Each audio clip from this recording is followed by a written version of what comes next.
Bangladesh cricket বোর্ডের সভাপতি আমিনুল ইসলাম বুলবুল কোথায় আছেন? অস্ট্রেলিয়াতে গেছেন নাকি যাননি? কবে যাবেন? আর গেলেই বা কী হবে?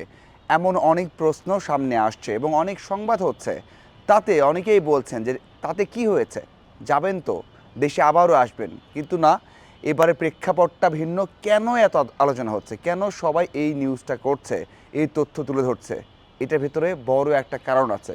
কারণটা হচ্ছে যে এরপর যখন দেশে ফিরবেন বা ফিরতে চাইবেন, তখন অনেক কিছু পরিবর্তন হয়ে যাবে। তখন ক্রিকেট বোর্ড কি আগের মতো থাকবে কি থাকবে না? কারণ বাংলাদেশে বড় একটা নির্বাচন আছে, জাতীয় নির্বাচন। এরপর এই বোর্ডে যে পরিবর্তন আসবে সেটা সবাই বলতে পারে, সবাই জানে। কিন্তু হয়তোবা অনেকেই আশা করছেন যে পরিবর্তন হবে না, এরকমই থাকবে। সেটা ভুল। পরিবর্তন হবেই, সেটা উপর পর্যায়ে। মানে এই যে পরিচালক এখন 23 জন আছেন, মানে 2 জন পদত্যাগ করেছেন, 23 জন আছেন, এখান থেকে বড় একটা অংশ পরিবর্তন হয়ে যাবে। দেখুন, যিনি আছেন বর্তমান সভাপতি, তাকে নিয়ে সবাই কথা বলেন এবং সবাই জানেন যে সাবেক ক্রীড়া উপদেষ্টা তাকে নিয়ে এসেছেন এবং তাকে এই জায়গাটাতে বসিয়েছেন। এটা সবাই জানেন। এবং কিভাবে নির্বাচন হয়েছে, যারা ক্রিকেটের সাথে আছেন, যারা বোর্ডে আছেন অথবা বোর্ডের বাইরে আছেন, যারা আগে বোর্ডে ছিলেন, সবাই কিন্তু জানেন যে কিভাবে সভাপতি হয়েছেন। যিনি এসেছিলেন মাত্র 4 মাসের জন্য, যিনি বলেছিলেন তিনি টি-20 ইনিংস খেলতে এসেছেন, টি-20 ইনিংস খেলতে এসে তিনি পুরো টেস্ট খেলে গেছেন বা খেলতে চাইছেন। এই জন্য অনেক কিছুই পরিবর্তন হয়ে গেছে। একটা পক্ষ তো নির্বাচনটাকে বর্জন করে চলেই গেছে। এরপর যে নির্বাচন হয়েছে ওটাকে আপনি নির্বাচন বলতে পারেন না। যে কথাটা সবাই বলেছেন, আমরা কভার করেছি। অনেক জায়গায় প্রশ্ন আছে, অনেক অভিযোগ আছে যে নির্বাচনটা, আমরা সবাই জানি যে ভোট আগে হয়ে গেছে এবং একেবারে সামনে দাঁড়িয়ে থেকে ভোট নেওয়া হয়েছে। আগের দিন কাউকে জিম্মি করে বা কাউকে একেবারেই বাধ্য করা হয়েছে ভোট দেওয়ার জন্য। এইভাবে ভোটটা হয়েছে। আমরা সবাই বলেছি যে একটা ভালো ভোট হবে। আগে যে ভোটগুলো হতো, যেভাবে হতো, সেখান থেকে বেরিয়ে এসে একটা ভালো নির্বাচন হবে, ভালো ভোট হবে। সেটা কিন্তু এবার হয়নি। একটা ছোট পদ, একটা পদের জন্যও আমরা দেখেছি যেখানে নিশ্চিত যে একজন নির্বাচক হয়ে যাচ্ছেন, তারপরেও কত কিছুই না করা হয়েছে। এরপর আমরা সবাই বলতে পারি, যারা ক্রিকেটে ফলো করেছেন এবং এই যারা নিউজ করছেন বা তথ্য তুলে ধরছেন, যে এইবারের বিসিবি সভাপতি দেশ ছাড়াটা অন্যরকম। হ্যাঁ, অন্যরকম। কারণ দেশ ছাড়বেন 27 তারিখে। আমরা সবাই জানি যে নিউজ যেগুলো হচ্ছে এখানে সত্যতা নেই। 27 তারিখ রাতে ফ্লাই করার কথা, মানে দেশ ছাড়ার কথা। এরপর আর দেশে আসবেন না। হ্যাঁ, আসবেন না। নির্বাচনের পর যদি কিন্তু যাই হোক না কেন, নির্বাচনের পর যখন চেঞ্জ হবে, তখন বিসিবি সভাপতি নিজেই আর আসবেন না। এমনটা নয় যে এখান থেকে বলা হবে যে আর এসো না বা আর আসেন না, আপনি আসতে হবে না, তেমনটা নয়। তিনি নিজেও জানেন।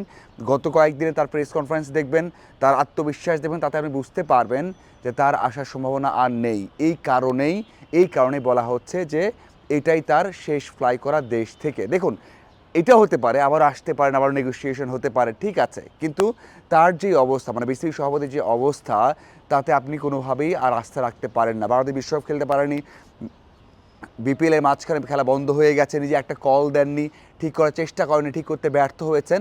অন্য পরিচালকরা সে ঠিক করেছেন বা বাধ্য হয়েছেন যে তার ভিতরে গিয়ে কথা বলে এটাকে ঠিক করতে, রাতের পর রাত, দিনের পর দিন কথা বলে।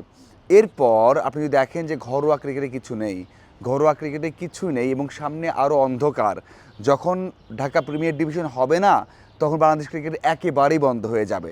মানে এতদিন তো প্রথম বিভাগ, এতদিন তো দ্বিতীয় বিভাগ, এতদিন তো বিপিএল অথবা জাতীয় দলে বিশ্বকাপ খেলা, সব কিছুই তো গেছে।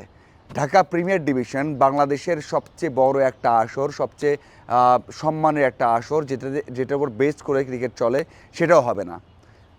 আবাহনী, মোহামেডান সহ বড় ক্লাবগুলো খেলবে না। তখন আপনি কি করবেন? এই যে অনিশ্চয়তা, এই যে ক্রিকেটের অধঃপতন, এই যে ক্রিকেট যে একটা শেষের দিকে যাচ্ছে, এটাই বড় কারণ এত আলোচনার যে তিনি দেশে আসছেন না, আর থাকবেন না, বিসিবি সভাপতি থাকবেন। এর কথা হচ্ছে, যদি না থাকেন তাহলে বিসিবি সভাপতি কে? নেক্সট সভাপতি কে?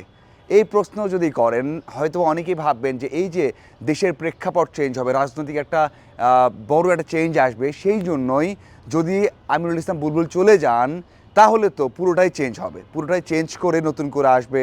যেই দল আসবে ক্ষমতায় জাতীয় নির্বাচনের পর, সেখান থেকে আসবে। এমনটা না, এমনটা না। হতেও পারে, সম্ভাবনা কম, কিন্তু বেশি সম্ভাবনা হচ্ছে এখান থেকে 4 থেকে 5 জন চেঞ্জ হবে। 2 জন তো আপাতত নেই, আরও 3 থেকে 4 জন চেঞ্জ হবে। সাথে সাথে সভাপতি এখান থেকে হবেন।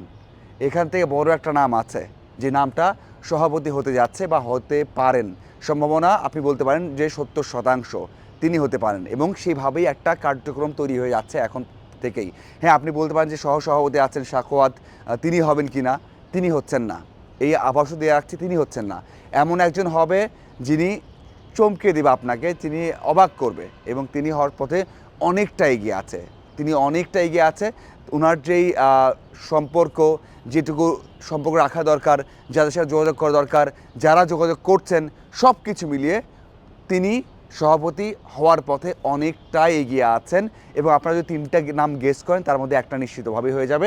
আমি নামটা আরও বেশি 100% হলে জানাবো, তবে আপনারা অবশ্যই জানেন যে কে হতে যাচ্ছেন। যদি এই বোর্ডটা থাকে, এখান থেকে 20 জন অথবা 17 জনও থাকে, এখান থেকে সভাপতি হন, তাহলে ওই নামটাই হচ্ছে নেক্সট সভাপতি। এবং এই নির্বাচনটা যে হয়ে গেছে, যারা আছেন তারাই চালিয়ে নেবেন। হয়তো পরবর্তীতে আস্তে আস্তে আস্তে 2-1টা পরিবর্তন হতে পারে, তবে আপাতত যে সিনারিও সেটা হচ্ছে আমিনুল ইসলাম বুলবুল চলে যাচ্ছেন। নির্বাচন হয়ে গেলে আর আসবেন না। সভাপতি এখান থেকে একজন হবেন, এবং এই বোর্ডের 15 বা 14 জন চালিয়ে নেবেন, নতুন করে আরও বেশ কয়েকজন আসবে। এটা আপাতত একটা সিনারিও বা রূপরেখা দাঁড়ান করানো আছে। সামনে কি হয় দেখার অপেক্ষা। ধন্যবাদ সবাইকে।